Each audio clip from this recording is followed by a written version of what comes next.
estar aqui meditando na palavra do Senhor. É um momento em que a fé é gerada em nossos corações, porque uma porção da Bíblia que a gente lê é uma porção da palavra que aumenta a nossa fé, que gera fé em nós. E essa fé, ela vem no momento que mais precisamos, para os momentos difíceis, os tormentos da vida, e essa fé que faz a diferença. Quando nós lermos esse texto, eu quero que você medite nele profundamente, porque ele traz uma mensagem de Jesus para cada um de nós, que pode mudar as nossas vidas nesse dia. E lá no versículo 1 diz assim: de novo, Jesus entrou na sinagoga e estava ali um homem que tinha uma das mãos ressequida, e estavam observando Jesus para ver se curaria aquele homem no sábado, a fim de o acusarem. Jesus disse ao homem da mão ressequida: vem aqui para o meio. Então lhes perguntou: é lícito, é correto nos sábados fazer o bem ou fazer o mal? Salvar uma vida ou deixar morrer? Mas eles ficaram em silêncio. Então Jesus, olhando em volta, indignado e entristecido com a dureza do coração daquelas pessoas, disse ao homem: estenda a mão. O homem estendeu a mão e ela lhe foi restaurada. Os fariseus saíram dali e com os herodianos logo começaram a conspirar contra Jesus, procurando ver como o matariam. Vamos orar. Senhor, obrigado por tua palavra. Obrigado, ó Pai, porque a tua palavra que nos gera fé. Como diz nas Escrituras, a fé vem pelo ouvir e ouvir a palavra de Deus. E é essa palavra, ó Pai, que acabamos de ler, que ela encontre em nossos corações terra saudável, terra curada, terra boa, para que a semente da fé, ao cair em nossos corações, ela possa germinar e possa dar frutos, e frutos que permaneçam. Senhor, que a tua prosperidade, que é paz, venha sobre cada um de nós que recebermos a tua palavra, em nome do Senhor Jesus. Amém, amém e amém. Nesse mês de missões, uma das coisas que mais me chama a atenção é que estamos num país que ele é religioso. O Brasil hoje é tido como um dos maiores países católicos do mundo. É um país religioso e, por consequência, nós somos filhos de pessoas religiosas. A grande maioria de nós, de uma forma ou de outra, teve contato nas suas casas, nas casas dos avós, ou de algum colega, ou de algum conhecido, com a Bíblia aberta lá no Salmo 91. Quem lembra disso? O Salmo 91 aberto nas casas? Graças a Deus eu não sou o único aqui que lembra disso. Mas a gente chegava nas casas e ali estava a Bíblia aberta, porque as pessoas entendiam que aquilo ali trazia proteção, aquilo trazia uma cobertura, trazia um cuidado de Deus. E a Bíblia ficava ali, as páginas ficavam amarelas, mas ninguém lia, mas estava ali aberta. Até no próprio comércio, é verdade. Aqui você está falando aqui uma coisa que é verdadeira. Você chegava no comércio e as pessoas colocavam a Bíblia também lá. Ou seja, religiosos, nós viemos de uma tradição religiosa. Só que a religiosidade não significa intimidade com Deus. Quantas pessoas seguem o rito, seguem a religiosidade, mas não têm nenhuma intimidade com Deus? Porque não tem como nós termos intimidade com alguém se nós não o buscamos. E um versículo que tem queimado o meu coração nessa semana é Tiago 4,8. Se você puder abrir, eu queria que você marcasse Tiago 4,8 para você meditar essa semana, porque esse versículo ele pode chacoalhar a tua vida espiritual. E Tiago 4,8 ele diz assim: achegai-vos a mim, diz o Senhor, e eu me achegarei a vós. Achegai-vos a mim, e eu me chegarei a vós. ou aproxime-se de mim e eu me aproximarei de você. Ou seja, é algo que Deus está falando para cada um de nós. Venha até mim e eu vou até você. Não existe bloqueio, não existe intermediário, é você e Deus diretamente. A religiosidade, ela se quebra quando nós vamos diretamente a Deus. E é isso que Deus, ao enviar Jesus para morrer por nossos pecados, Ele quis mostrar que o véu estava rompido, rasgado, que não havia mais um intermediário entre nós, que nós podemos buscar a Deus e ter uma intimidade com Deus, e nessa intimidade ter maturidade, ter fortalecimento espiritual, e assim crescermos espiritualmente, e não vivermos mais uma religiosidade, e não vivermos mais uma aparência. Você pode me dizer, mas o que seria aparência? A aparência seria nós estarmos acomodados a uma vida sem a presença de Deus. Seria nós estarmos acomodados a uma vida sem o manifestar dos dons de Deus. Ser acomodado a uma vida em que a gente não vê mais o poder de Deus em nós. E você pensa que não, mas há muita gente lá fora que ainda é assim. Sabe, não tem mais expectativa de Deus. Chega no culto, eu não tenho mais expectativa. Vai ser mais um culto. Já cumpri o meu ritual. Já fui no domingo de manhã, já fui no domingo à noite. É mais um ritual, mais uma religiosidade. Eu cumpri o meu papel. Mas Deus te tocou, Deus falou contigo. Você falou com Deus. Não adianta nós passarmos mais um dia falando de missões, se nós não formos alcançados primeiramente por essa paixão. Porque você pode dizer, nós temos que olhar para longe, mas saiba que Deus está levantando no coração de alguém lá fora, para olhar para nós. Enquanto nós olhamos para fora, como campo missionário, pessoas lá fora estão olhando para nós como campo missionário.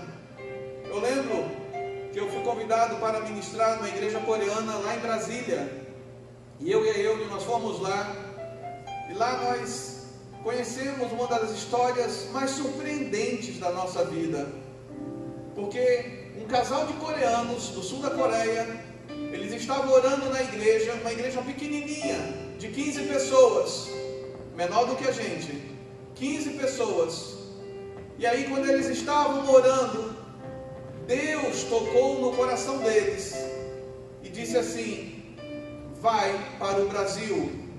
E eles, mas Senhor, como é que é isso? Que loucura é essa? Nós não sabemos nada do Brasil, é muito longe. E Deus tocou no coração deles: vai para o Brasil. Eles então falaram com as outras pessoas que estavam ali, oraram, falaram com outras pessoas começaram a ofertar na vida deles. E quando eles viram, disseram: realmente é um sinal de Deus, nós vamos para o Brasil. Compraram uma passagem de navio, porque não tinha avião naquela época, de lá da Coreia do Sul, direto para cá, e ainda era muito caro. Então eles compraram a passagem de navio, levaram meses para chegar aqui. Chegaram no Brasil, no Porto de Santos, sem falar nada em português. Quando eles chegaram aqui em Santos, eles não sabiam para onde ir, eles não tinham nem o mapa do Brasil, não sabiam nem o que fazer. Isso na década de 70, 80. E aí Deus colocou no coração deles uma palavra: águas lindas. E aí ele foi falar com a pessoa lá no Porto de Santos e disse: águas lindas. E aquela pessoa que estava no Porto de Santos disse assim: águas lindas? Pai, isso aí deve ser uma cidade. A única cidade que eu conheço que tem esse nome de Águas Lindas fica lá em Brasília. Então vocês querem ir para Águas Lindas? Eles não entendendo nada de português. E aí eles: Águas Lindas. O homem mostrou para eles onde era a rodoviária, comprou uma passagem para eles, e eles foram lá para o meio do centro-oeste, lá para Brasília. Chegaram em Brasília sem falar português, só falavam Águas Lindas. Para quem já morou em Brasília sabe que você tem um plano piloto, a rodoviária chega ali, bem no centro, ali no plano piloto, mas para você chegar em Águas Lindas é mais 1 hora. Não é tão perto do plano piloto, fica ainda 1 hora. Você passa o Guará, Ceilândia e você vai embora. É longe pra caramba, muito longe. E eles chegaram lá na rodoviária, Águas Lindas. E uma pessoa diz: ah, vocês querem ir para Águas Lindas? Tem um colega que está indo para lá. Eles entraram no caminhão de um colega e foram lá para Águas Lindas, que naquela época, hoje ainda é um desafio, mas naquela época não tinha nada a não ser uma favela. Nada mais a não ser uma favela. Eles chegaram naquele lugar, olharam para aquilo tudo e Deus disse para eles: eu vou dar isso aqui para vocês. Aqui vocês vão construir escola, aqui vocês vão construir hospital, aqui vocês vão construir creches, aqui eu vou abençoar vocês. E eles se ajoelharam ali e começaram a orar e começaram a chorar. Isso é muito impactante para todos nós que estamos ouvindo e somos sãos. Isso é loucura.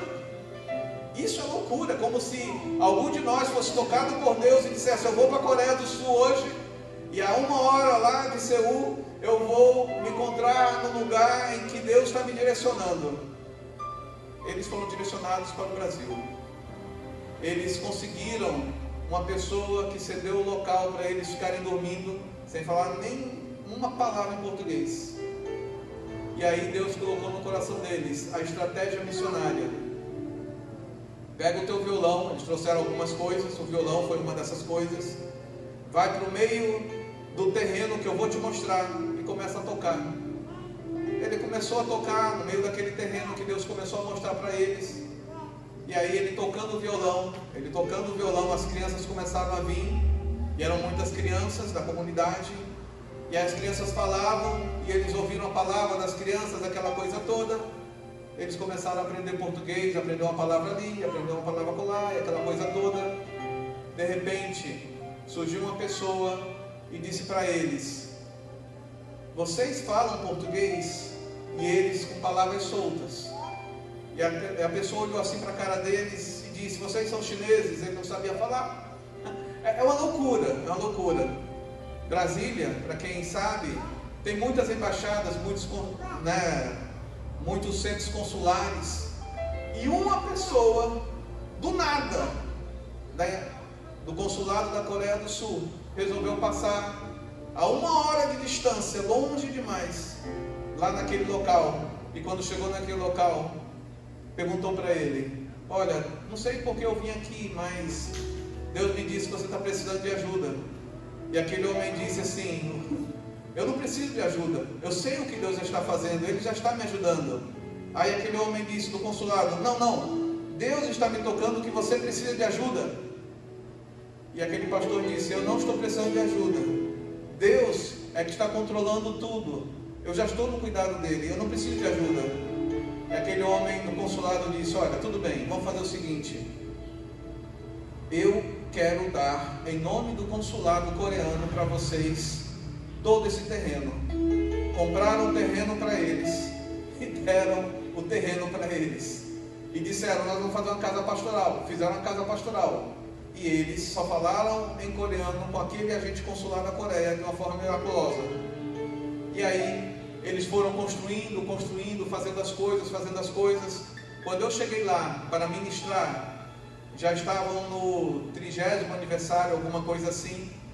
E aí ele me mostrou como tudo começou. Pastor João, o nome dele é coreano, mas ele se chamava Pastor João aqui no Brasil, para facilitar, Pastor João Yang. E aí ele disse assim: eu queria que viessem aqui todos os alunos de violão da igreja. Se levantaram 200 pessoas, desde uma criança de 5 anos até um idoso de 80 anos.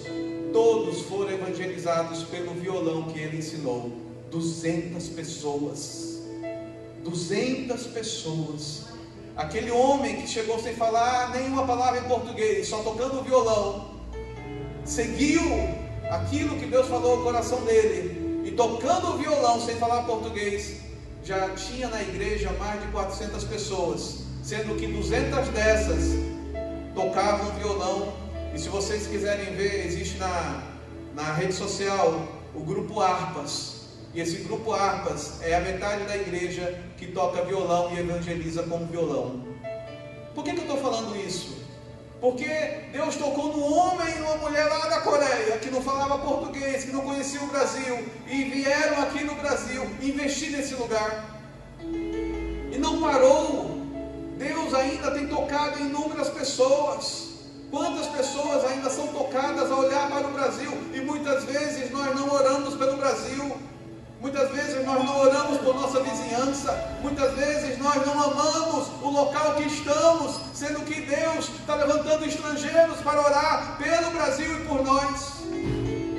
Assim como Deus tem levantado brasileiros para ir para outras nações, Deus tem queimado o coração de muitas pessoas lá fora por esse lugar. Por isso eu quero assim que você pense nisso. Será que o meu coração tem a compaixão, tem a misericórdia por Americana, por Nova Odessa, por Santa Bárbara do Oeste, como eu deveria ter? Será que eu estou orando o suficiente? Será que eu estou desejando o suficiente que todos sejam salvos, porque é a vontade de Deus que todos sejam salvos? Será que eu estou orando pelas escolas de Americana, de Nova Odessa, de Santa Bárbara, para que os professores aceitem Jesus, para que os coordenadores, para que os diretores tenham encontro com Jesus e as crianças sejam ensinadas com base na palavra de Deus? Eu sei que você pode dizer, mas a escola é laica.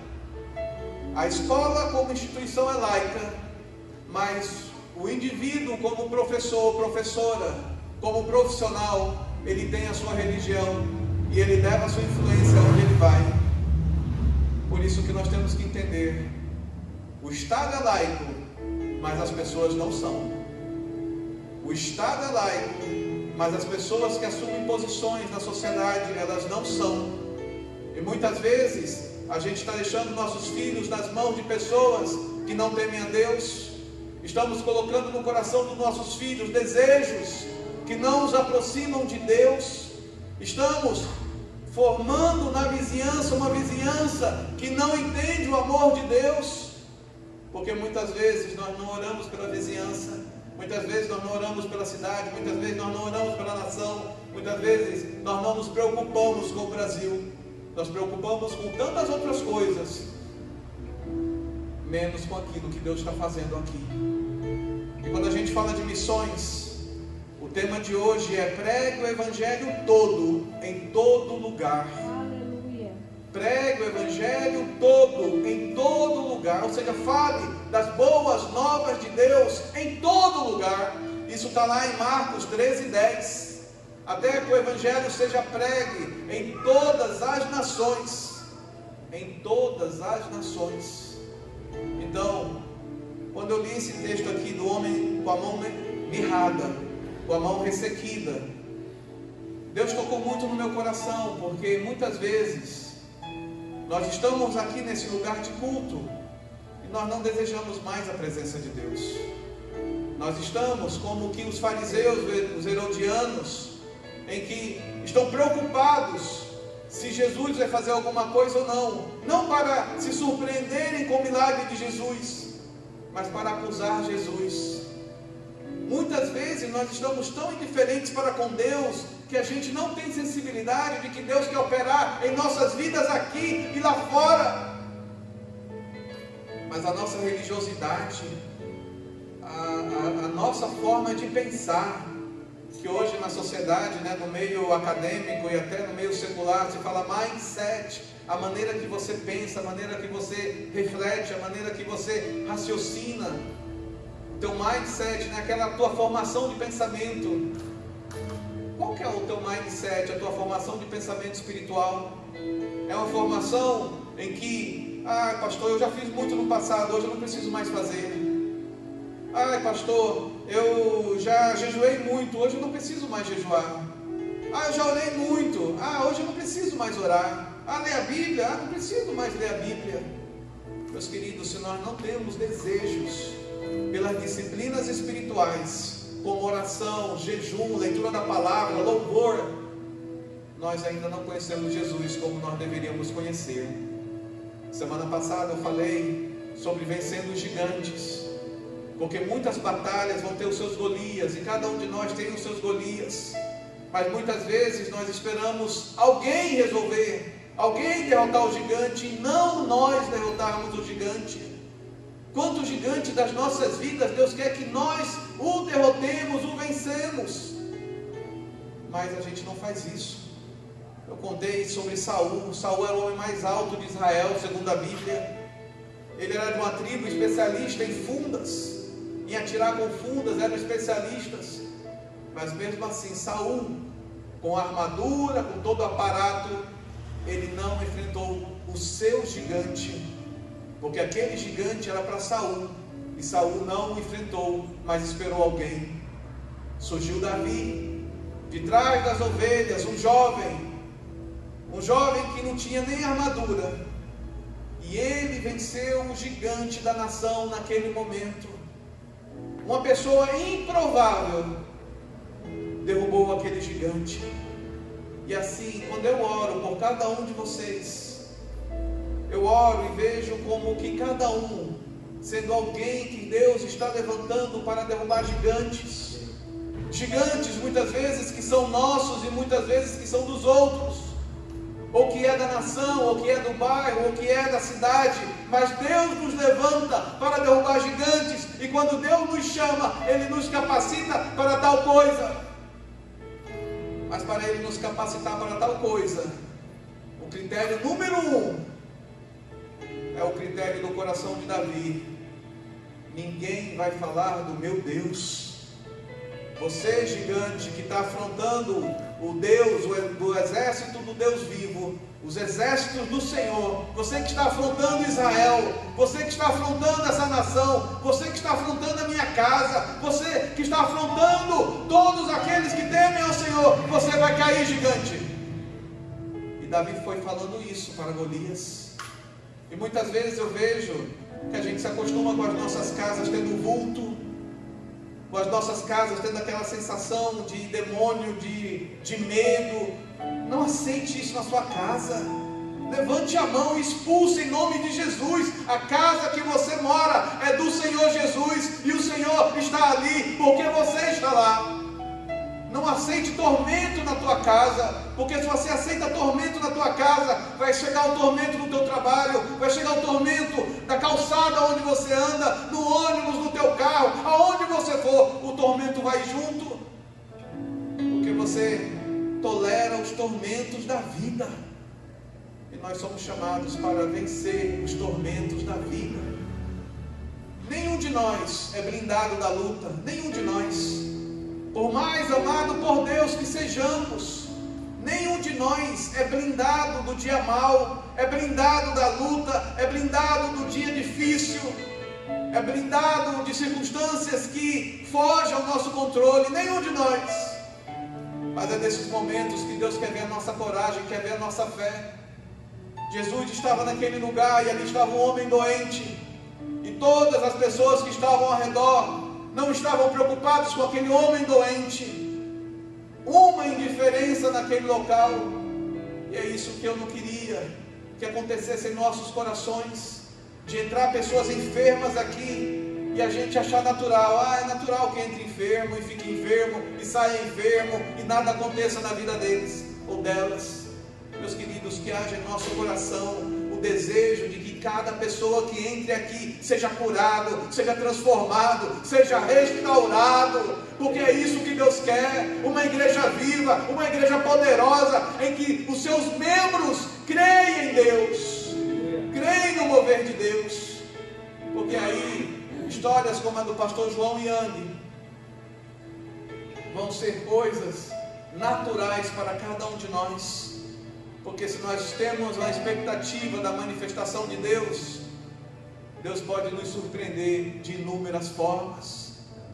Jesus, Ele pergunta para as pessoas: é lícito, é correto, no dia de sábado, segundo a tradição, fazer o bem ou fazer o mal? O que é correto fazer no dia da sua tradição? Daquele teu mindset que diz: ó, nesse dia não pode, nesse lugar não pode, dessa forma não pode. Quantos de nós colocamos Deus nos nossos moldes. Ah, porque eu nunca vi Deus fazendo isso, Deus não vai fazer isso.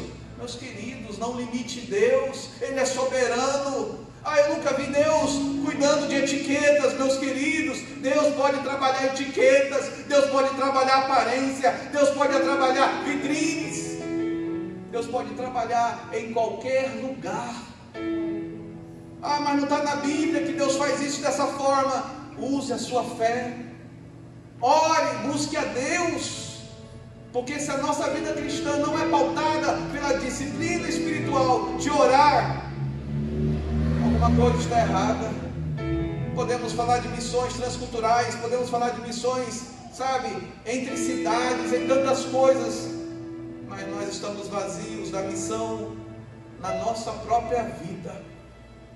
Evangelismo é quando atuamos localmente, e ao momento que nós começamos a nos planejar, aí entra no âmbito de missão. Mas se nós não temos um coração que crê, como nós vamos ouvir a palavra de Deus? Como nós vamos ouvir a voz do Senhor? Como nós vamos crer? Como nós vamos fazer se nós não cremos? A história do pastor João, por mais fascinante que seja, não é a mais impressionante. Porque naquele grupo de 200 pessoas, olha que interessante, naquele grupo de 200 pessoas, surgiu um jovem que não gostava de tocar violão, e não queria tocar violão. E como é que a gente lida com os diferentes? Como é que a gente lida com aqueles que muitas vezes não seguem o rito de tocar o violão, que era a maneira de evangelizar que ele tinha? Aquele jovem chegou para o pastor João e disse assim: pastor, eu não gosto de violão, eu não quero nem tocar no violão, porque eu não gosto do violão. Na verdade, ele tinha 11 anos. Na verdade, eu gosto de tocar teclado, mas eu nunca vi um, e eu não tenho um. Eu só olhei pela televisão, e quando eu olhei pela televisão, eu fui atrás de um papelão. Aí ele mostrou o papelão, ele fez um papelão, e olhando aquele homem tocar aquele teclado, eu pintei as teclas, aqui e aqui estão as teclas. E eu queria que, ao invés de eu tocar violão, Deus me desse a possibilidade de eu tocar teclado. Olha que impressionante. Olha que impressionante. Pastor João, quando olhou aquilo, ele começou a chorar. E ele orou para aquele jovem e disse: Senhor, nesse momento eu oro pelo Vinícius, o nome dele é Vinícius. Eu oro pelo Vinícius, Senhor, para que, se o desejo dele não é tocar violão, é tocar teclado, que ele tenha a provisão e a sabedoria para tocar teclado. Não sei de onde vai vir o teclado, não sei de onde vai vir essa provisão, mas, Senhor, que assim como ele teve todo o cuidado de desenhar as teclas do teclado no papelão, que ele tenha esse desejo, e esse desejo seja cumprido, e ele veja como resposta de oração. O Vinícius começou a chorar aos 11 anos de idade. Por isso que quando eu vejo a Beatriz aqui, a Bia, cantando, quando eu vejo as nossas crianças envolvidas, eu fico feliz, porque é uma geração que não tem impedimento a crer. Nós adultos, muitas vezes, nós colocamos várias limitações para crer. Criança não, criança crê. Se você fala para a criança, ela acredita. E às vezes, a gente tem que voltar a ter essa simplicidade da fé, como a criança tem. Por isso que a Bíblia diz que nós temos que ser como crianças, porque como crianças nós vamos ter essa sensibilidade, nós vamos ter esse momento de ver o poder de Deus e aceitar o poder de Deus. O Vinícius começou a chorar e ele voltou para casa naquela noite. Morava no barracão, e ele estava no barracão, e no outro dia ele iria cedo para o colégio não era ali.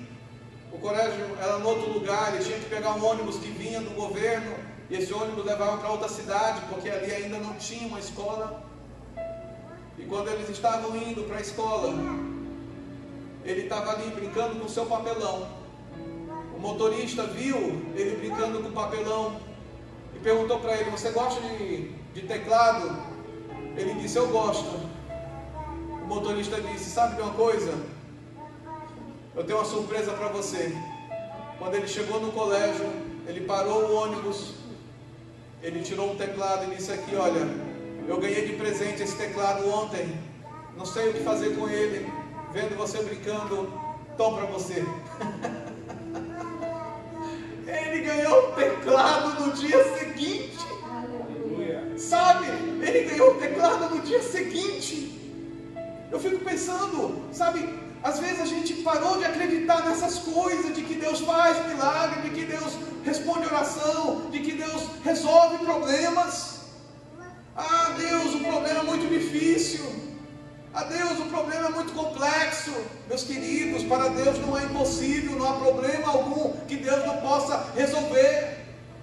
Mas será que a gente apresenta o problema como problema para Deus? Nosso maior desafio é não ensinar Deus a ser Deus. Esse é o nosso maior desafio.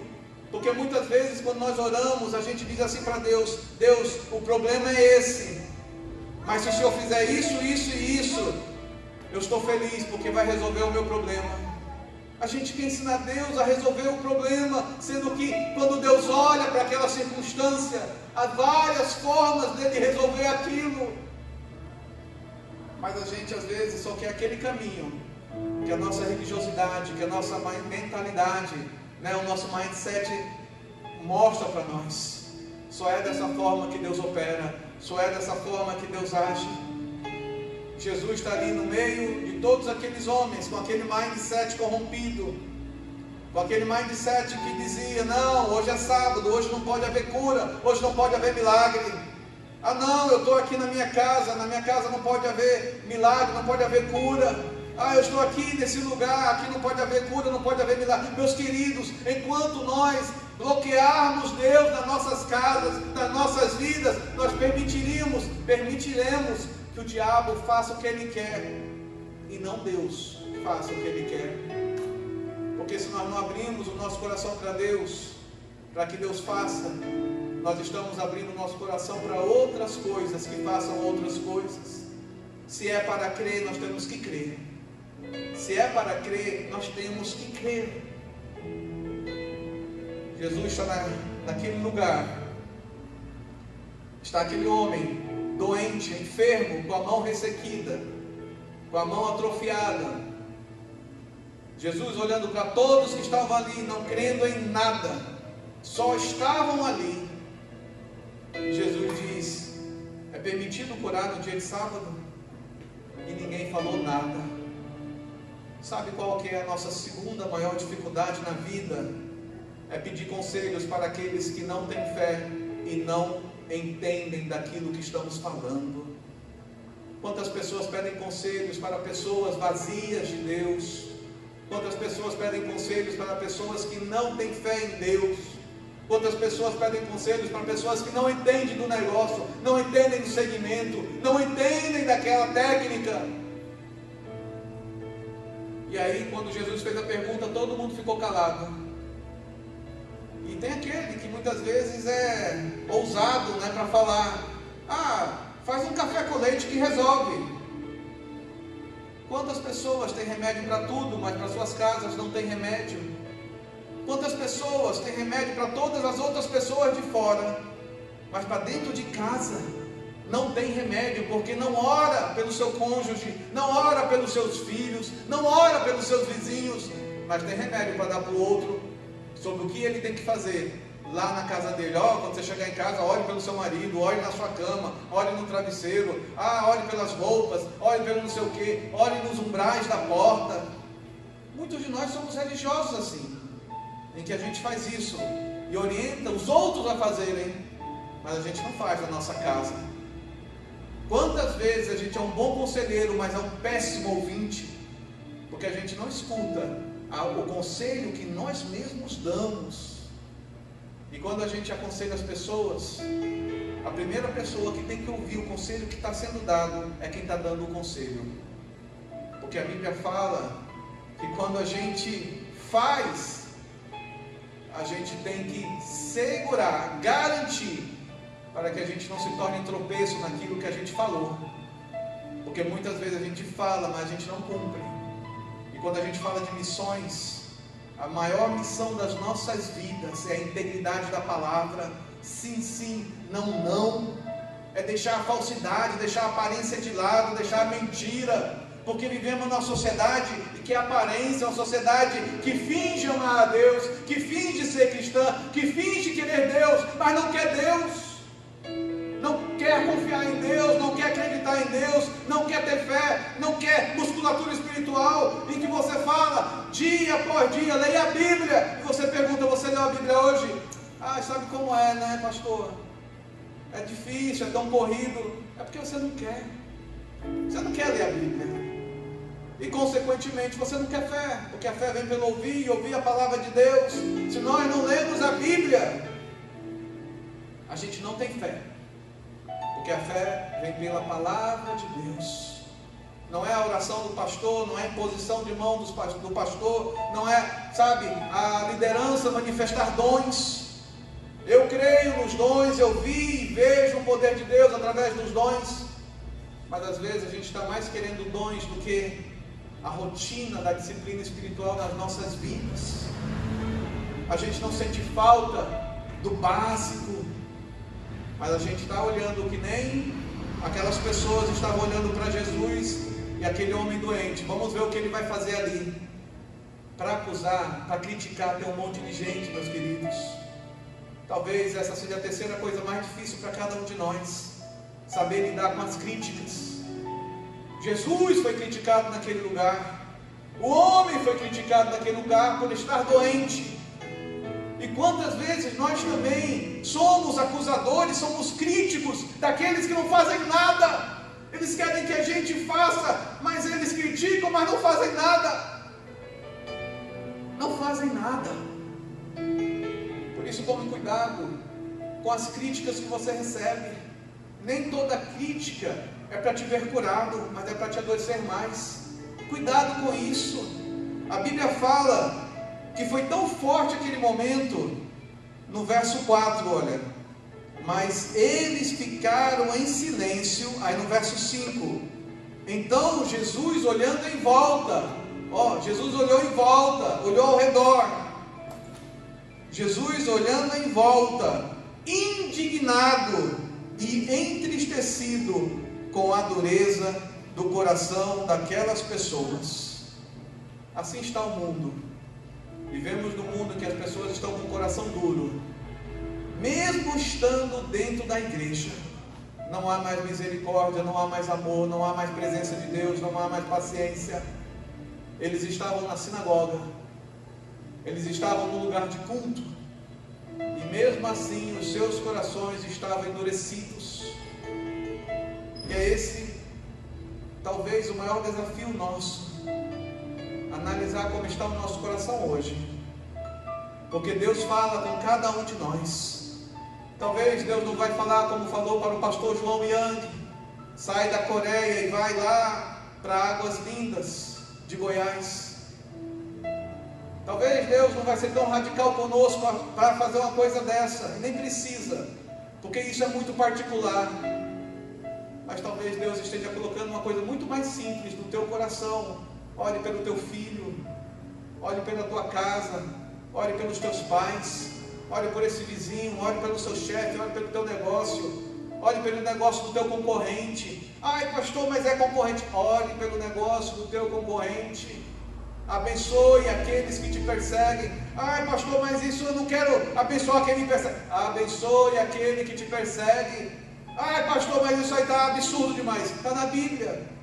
Se nós não lemos a Bíblia, a gente não vai fazer o que Deus fala para a gente fazer. A gente quer fazer aquilo que nós queremos fazer. Pastor João Yang, quando ele me chamou, eu e a Yane, para ministrar ali, pregar ali, ele chamou porque Deus mostrou numa revelação para ele o nosso nome. E quando mostrou o nosso nome, ele nem nos conhecia, nunca teve contato conosco. Ele começou a falar com as pessoas da igreja e disse: procurem esse nome, pastor Fernando Moreira. E aí, procurando lá em Brasília, as coisas são impressionantes. Procurando lá em Brasília, se encontrou com uma pessoa que me conhecia e disse: eu conheço ele. Deu meu telefone e ele ligou para mim com sotaque bem carregado, e disse: pastor, eu queria que você viesse pregar no aniversário da nossa igreja, porque Deus tem algo para fazer através da sua vida aqui nessa igreja. Quem foi mais impactado, ele ou eu? Fui eu. Na realidade, Deus não tinha tanta coisa para fazer naquele lugar, tinha mais para fazer em mim do que para fazer naquele lugar. E Deus fez. Porque Deus, Ele faz coisas assim nas nossas vidas, para que venha à memória coisas que nos traz esperança. Quantas coisas Deus já fez na tua vida, de milagre, de prodígio, de maravilhas, que você engavetou e nem lembra mais. E você ainda pede prova muitas vezes, e você pede sinal, sendo que Deus já fez, e isso já revelou de várias formas. A gente quer a blindagem. A gente quer a blindagem. A gente quer que todo mundo olhe ao nosso redor e concorde conosco, sendo que Jesus estava no lugar, e naquele lugar todos ficaram em silêncio criticando Jesus. Como você vai lidar na sua vida no momento em que todos olharem para você e te criticarem? Em que todos olharem para você e disserem: você é louco. Em que todos olharem para você: você serve a Jesus. Você está maluco? Você não pode seguir Jesus. E os dias estão chegando em que isso vai acontecer, em que as pessoas vão chegar a nós e vão nos confrontar e dizer: você segue a Jesus? Alguns vão ter vergonha e vão ficar em silêncio, e outros vão dizer: sim, eu sigo a Jesus, eu tenho uma experiência com Ele, eu sei o que Ele fez por mim e o que eu quero fazer por Ele, eu sei o que eu quero, para que o Evangelho todo seja pregue em todo lugar. Isso só vai acontecer quando todos nós tivermos a confiança em Deus suficiente, necessária, para se dizer: Senhor, eis-me aqui, envia-me a mim. Senhor, eis-me aqui, faz o teu mover na minha vida, Senhor. Usa a minha casa, usa os meus talentos, usa os meus recursos, usa a minha influência, Senhor, usa a minha vida, para que eu possa ser bênção, como Tu és bênção na minha vida. Isso é missão. Jesus só disse assim para o homem: estenda a mão. E na hora que ele estendeu, ele foi curado. Não precisou de uma oração de pula-pula, não precisou de gritaria, não precisou de fogos de artifício, não precisou de manifestação de anjos. Jesus só disse: estenda a mão. E na hora que aquele homem estendeu a mão, ele foi curado.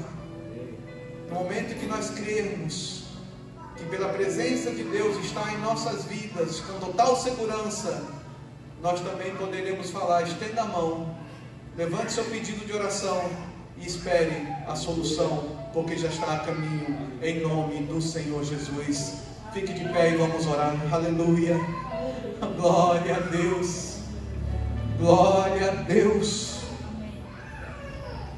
É isso que Deus quer de nós, é isso que Deus busca de nós. Nós começamos na quarta-feira, tivemos o esquenta da célula lá na casa da Márcia. Então nós estamos agora, toda quarta-feira nós vamos ter a célula na casa da Márcia. Se você quiser ir lá, fale com a Márcia, ela vai te dar as diretrizes, o endereço e tudo mais. E eu quero orientar cada um de vocês: não convide quem você não conhece. Não convide quem você não conhece ainda. Nesse primeiro momento, vá somente com pessoas que você conhece e mande na frente os dados, nome e RG, para que a Márcia possa colocar na portaria e acelerar a liberação.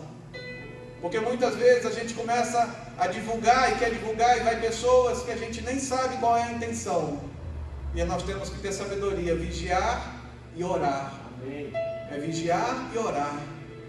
Então convide alguém que você conhece, que não esteja em igreja alguma, e que esteja desigrejado, que esteja realmente querendo Deus, que é da sua área de conhecimento, e traga para a célula, e traga para o culto, e vamos crer que Deus vai usar maravilhosamente esse lugar para a conversão de muitas pessoas. E se você quer também, em algum momento do futuro, abrir a tua casa para abrir células, meus queridos, nos avisa, porque para nós é uma alegria multiplicar nesse lugar, e Deus vai fazer. Amém? Amém. Começamos hoje o nosso culto de oração, no culto não, né? Força de expressão, nosso tempo de oração, das 9 às 9h30, vai ser todo domingo agora, das 9 às 9h30, nós vamos começar orando. Vem aqui se ajoelhar conosco, vem aqui orar, e nós vamos ter um tempo precioso como nós tivemos hoje, na liderança do Roberto e da Didi. Foi um momento muito bom da presença de Deus. Venha orar. Talvez a resposta de oração que você está buscando esteja numa oração que você vai fazer a mais. Curve a sua cabeça agora e vamos orar. Senhor, graças te damos pela tua palavra, Pai. Senhor, livra-nos da incredulidade daquelas pessoas que estavam ali, não queriam ver o milagre de Jesus, mas queriam criticá-lo. Senhor, livra-nos da crítica. Livra-nos, ó Pai, dessa resistência. Livra-nos, ó Pai, desse comportamento de incredulidade. Senhor, dá-nos um coração quebrantado, ó Pai, para crer na tua palavra, no teu mover. Dá-nos um coração quebrantado, Senhor, para receber os teus milagres. Tira de nós toda a dureza do coração. Senhor, tira de nós toda a dureza do coração, ó Pai. Senhor, transforma as nossas vidas. Transforma as nossas vidas, ó Pai. Ó Deus, toca na vida de cada um que está aqui, Senhor. Se é cura que precisam, que haja cura. Só bastou Jesus falar para aquele homem, estenda a sua mão, e ele foi curado. Senhor, tu sabes o que cada um aqui precisa. E estendemos diante de ti, Senhor, as nossas necessidades. E estendemos diante de ti, ó Pai, as nossas dores, ó Pai. Oh Deus, em nome de Jesus, nós vamos cantar uma canção agora, e após essa canção, nós vamos encerrar.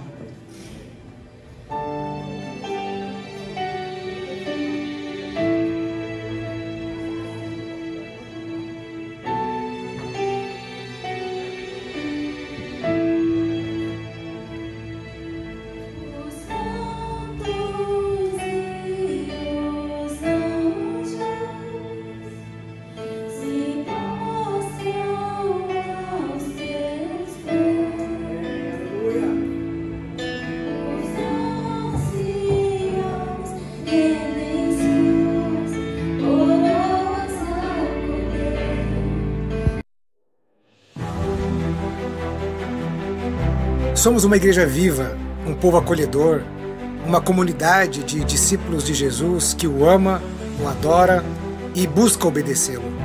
Queremos tornar a palavra de Deus conhecida a todos para que o seu amor e salvação transforme vidas e corações. O anseio por servir faz parte da nossa maneira de viver e é expresso em inúmeros dos nossos projetos e iniciativas.